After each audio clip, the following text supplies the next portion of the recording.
रविवार व्रत कथा या सूर्य देव की व्रत कथा।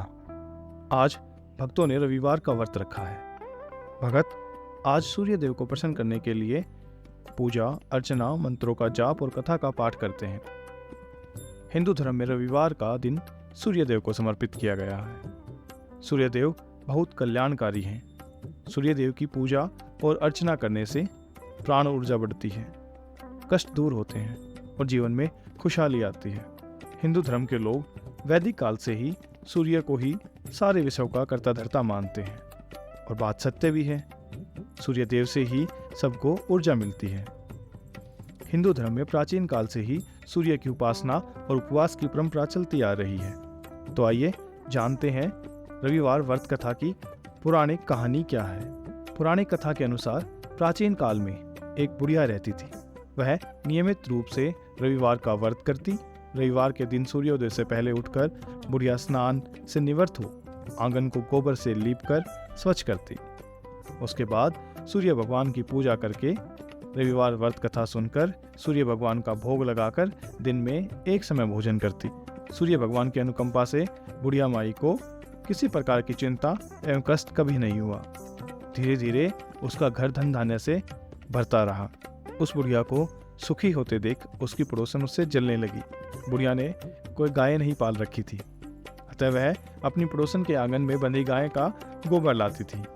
पड़ोसन ने कुछ सोचकर अपनी गाय को घर के भीतर बांध दिया। रविवार को गोबर न मिलने से बुढ़िया अपना आंगन ना लीप पाई। आंगन न लीप पाने के कारण उस बुढ़िया ने सूर्य भगवान को भोग नहीं लगाया और उस दिन स्वयं भी भोजन नहीं किया। सूर्यास्त होने पर बुढ़िया माई भूखी प्यासी ही सो गई। प्रातःकाल सूर्योदय से पूर्व उस बुढ़िया की आंख खुली तो वह अपने आंगन में सुंदर गाय और बछड़े को देखकर हैरान हो गई।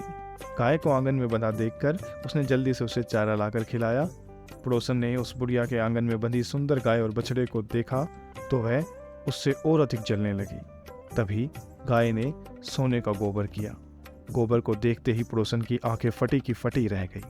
पड़ोसन ने उस बुढ़िया को आसपास न पाकर तुरंत उस गोबर को उठा लिया और अपने घर ले गई तथा अपनी गाय का गोबर वहां रख के चली गई। सोने के गोबर से पड़ोसन कुछ ही दिनों में धनवान हो गई।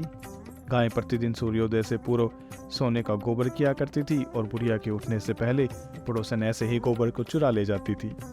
बहुत दिनों तक बुढ़िया को सोने के गोबर के बारे में कुछ भी पता न चला। बुढ़िया पहले की तरह हर रविवार को भगवान सूर्य देव का व्रत करती और कथा सुनती। लेकिन सूर्य भगवान को जब पड़ोसन की चालाकी का पता चला तो उन्होंने तेज आंधी चला दी।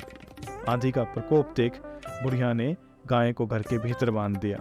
सुबह उठकर बुढ़िया ने सोने का गोबर देखा तो उसे बहुत आश्चर्य हुआ। उस दिन के बाद बुढ़िया गाय को घर के भीतर बांधने लगी। सोने के गोबर से बुढ़िया कुछ ही दिनों में बहुत धनी हो गई। उस बुढ़िया के धनी होने से पड़ोसन पूरी तरह जल भुनकर राख हो गई। उसने अपने पति के कान भरे और उसके पति ने सारी बातें जाके राजा को बता दी।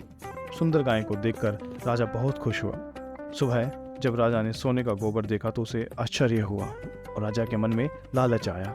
राजा ने बुढ़िया से गाय और बछड़ा छीन लिया, जिससे बुढ़िया की स्थिति फिर से दयनीय हो गई। बुढ़िया ने दुखी होकर सूर्य देव की प्रार्थना की। सूर्य भगवान को भूखी प्यासी बुढ़िया पर बहुत करुणा आई। उसी समय सूर्य भगवान ने राजा को स्वप्न में कहा, राजन, बुढ़िया की गाय और बछड़ा तुरंत लौटा दो, नहीं तो तुम पर विपत्तियों का पहाड़ टूट पड़ेगा, तुम्हारा महल नष्ट हो जाएगा। सूर्य भगवान के स्वप्न से बुरी तरह भयभीत हो राजा ने प्रातः उठते ही गाय और बछड़ा बुढ़िया को लौटा दिया। राजा ने बहुत सा धन देकर बुढ़िया से अपनी गलती के लिए क्षमा मांगी। राजा ने पड़ोसन और उसके पति को उनकी इस दुष्टता पर दंडित किया। फिर राजा ने पूरे राज्य में घोषणा कराई कि सभी स्त्री पुरुष रविवार का व्रत किया करें। रविवार का व्रत करने से सभी लोगों के घर धन धान्य से भर गए। राज्य में चारों ओर खुशहाली छा गई। स्त्री पुरुष सुखी जीवन यापन करने लगे तथा सभी लोगों के शारीरिक कष्ट भी दूर हो गए। अतः आप सब लोग भी सूर्य भगवान का निष्ठापूर्वक व्रत और उपवास करें। ओम श्री सूर्याय नमः, भास्कराय नमः, देवाकराय नमः, दिनकराय नमो नमः।